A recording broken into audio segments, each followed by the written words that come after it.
जो भी आतंकवादी मारा जाएगा उसी जगह पे संपूर्ण धार्मिक सम्मान और रीति रिवाज के साथ वहीं दफना दिया जाएगा।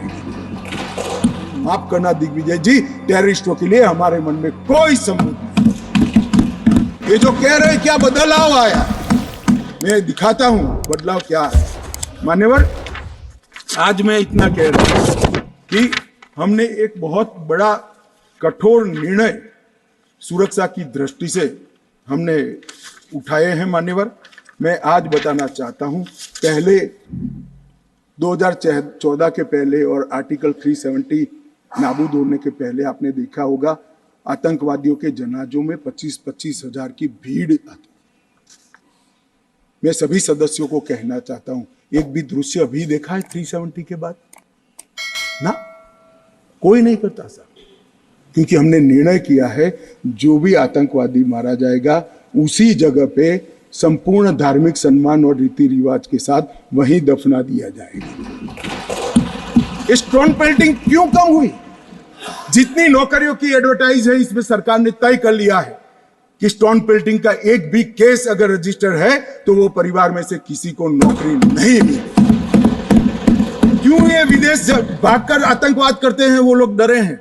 क्योंकि हमने तय किया है जिसका परिवार का जन पाकिस्तान बैठकर आतंकवाद को प्रोत्साहन देता है उसके परिवार में किसी को नौकरी नहीं मिलेगी।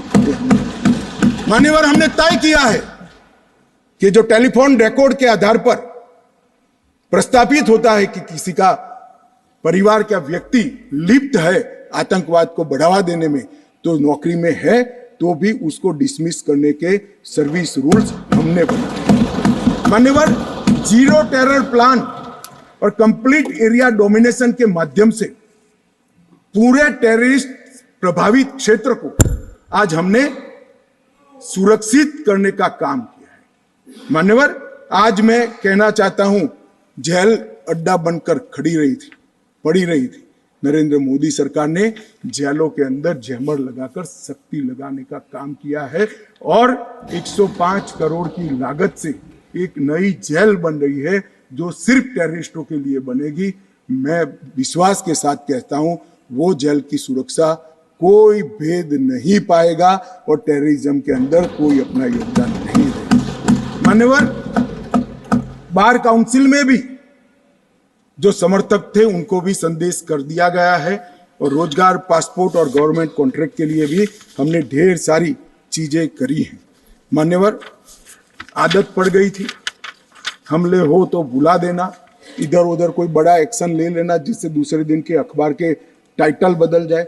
हम छिपाने में विश्वास नहीं करते हैं। मान्यवर, हमारे समय में भी हमले हुए शुरू में, क्योंकि पुरानी आदत पड़ी थी।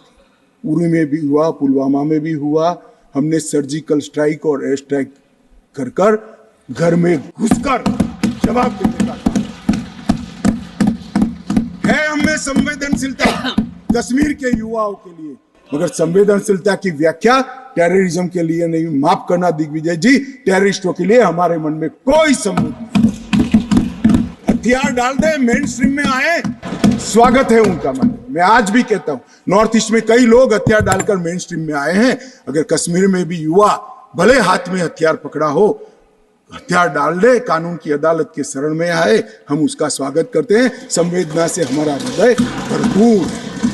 मान्यवर, हमने जो किया है वो युवाओं के लिए किया है। मान्यवर, ये लोग पूछते हैं कि क्या हुआ। हमने धारा 370 और 35A को हटा दिया। मान्यवर, धारा 370 और 35 से कश्मीर के लोगों को तो अन्याय करती ही थी, मगर देश के आत्मसम्मान को भी ठेस पहुंचा। ये सिर्फ कश्मीरी लोगों का सवाल नहीं था, मनोज जाजिब कश्मीरी लोगों का सवाल नहीं था, 130 करोड़ लोगों का सवाल था। हमारे स्थापक नेता श्यामा प्रसाद मुखर्जी ने उस वक्त सवाल उठाया था और नेहरू जी की मिनिस्ट्री छोड़ दी थी कि एक देश में 2 विधान, 2 प्रधान और 2 निशान कैसे हो सकते हैं? नहीं हो सकते। और इसलिए इन्होंने इस पर आंदोलन किया और इनकी शंकास्पद मृत्यु हो गई और वो शहीद हो गए। मान्यवर, आज मुझे आनंद है कश्मीर के लिए मरने वाला हर फौजी, छोटे से छोटा व्यक्ति, नागरिक से लेकर श्यामा प्रसाद मुखर्जी तक जिनने बलिदान दिया है, वो सभी लोगों की आत्मा आज इस देश में से 2 विधान, 2 निशान और 2 प्रदान समाप्त कर संतुष्टि का सांस लेगी। आज सुप्रीम कोर्ट का फैसला मान्यवर ऐतिहासिक फैसला है और ये फैसले को मैं बहुत मन के साथ 130 करोड़ की जनता की ओर से स्वागत भी करता हूं और अभिनंदन। मान्यवर, आज एक संविधान, एक राष्ट्रध्वज और एक प्रधानमंत्री बन चुका है। श्यामा प्रसाद मुखर्जी का स्वप्न साकार हो चुका है। 2 राजधानी रखी, 2 दरबार रखे, सालाना 200 करोड़ रुपए का खर्च होता है। मान्यवर, अब एक केंद्रीय कानून है, जो केंद्रीय कानून है सभी राज्यों में जाता है, ऐसे कश्मीर में भी जाता है।